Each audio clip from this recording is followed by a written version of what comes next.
Bây giờប្រាប់ថាខ្ញុំអាយុ19ឆ្នាំហើយខ្ញុំចប់បញ្ញាបត្រគ្នាយើងជឿខ្ញុំអត់អញ្ចឹងថ្ងៃនេះខ្ញុំមកនិយាយរឿងសម្ងាត់ខ្លួនឯងមួយពីច្រើនគឺខ្ញុំមិនដែលប្រាប់អ្នកដទៃទេដោយសារតែខ្ញុំប្រាប់ទៅគេអត់ជឿ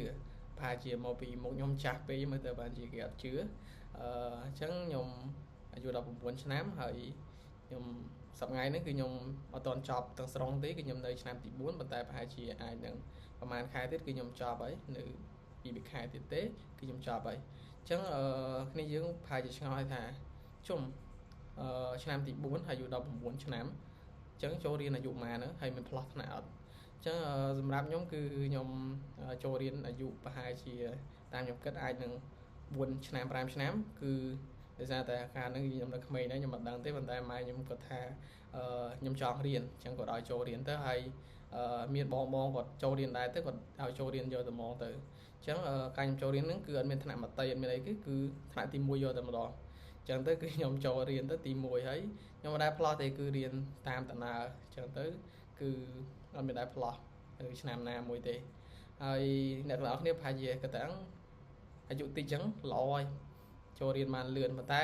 ខ្ញុំគិតថាអត់សំណាងអត់ល្អទេដោយសារតែពេលដែលខ្ញុំរៀនគឺជួបបញ្ហាធំចំនួន3ដងគឺទី1ពេលដែលយើងឡើងពីទី6ទៅទី7គឺគ្រូគាត់គិតថាយើងអាយុតិចគាត់អត់ឲ្យយើងឡើងទេអញ្ចឹងខ្ញុំចរចាមួយគាត់ដោយសារតែខ្ញុំអត់ចង់រៀននៅថ្នាក់ទាបទេរៀននៅថ្នាក់ទាបរៀននៅដប់ថ្នាក់ទេអញ្ចឹងខ្ញុំចង់សុំគាត់ឡើងក៏គាត់ចរចាទៅក៏គាត់ឲ្យឡើងប៉ុន្តែដល់ថ្នាក់ទី9ខ្ញុំត្រូវបដូរសាលាអញ្ចឹងទៅក៏ខ្ញុំរៀងភ័យដែរដោយសារតែសាលាផ្សេងអញ្ចឹងខ្ញុំអត់ដឹងថាគេអាចជួបយល់អត់ទេប៉ុន្តែពេលដែលយើងដូរទៅក៏អត់អីដែរក៏គេឲ្យយើង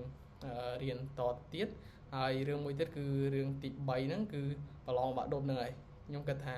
គេឲ្យយើងប្រឡងទេដោយសារយើងអាយុតិចកាលហ្នឹងដូចជាខ្ញុំអត់ទាន់ដូចជា16ហើយជា16ខ្ញុំគិតថាអាយុតិចគេអត់ឲ្យប្រឡងអញ្ចឹងក៏ខ្លាចដែរទៅពេលសួរគ្រូចុះឡើងទៅគាត់ថាអត់អីទេមានអ្នកខ្លះគាត់អាយុសមាយើងដែរអញ្ចឹងអត់អីទេអញ្ចឹងក៏រួចខ្លួននៅពេលហ្នឹងទៅអញ្ចឹងខ្ញុំឡើងមកសកលមកក៏រៀនតរហូតដល់ឥឡូវហ្នឹងគឺឆ្នាំទី4ហើយទៅតែអាយុ19ឆ្នាំទេខ្ញុំមិនមែន19គត់ហ្មងទេគឺចិត្តចូល20ដែរហើយប៉ុន្តែឥឡូវហ្នឹងគឺទៅ19ទេអត់ទាន់ដល់ថ្ងៃកំណើតរបស់ខ្ញុំទេហើយសម្រាប់ការងារគឺខ្ញុំធ្វើជា web developer 7ឆ្នាំហើយអញ្ចឹងតាំងពីខ្ញុំ intern បើខ្ញុំរាប់តាំងពី intern ពីឆ្នាំទី2មកគឺ7ឆ្នាំដែរអញ្ចឹងវាមិនខ្លាំងអីទេតែខ្ញុំអាចធ្វើបានតែថាឲ្យខ្លាំងឲ្យបកកែអីគឺខ្ញុំអត់បកកែអីទេ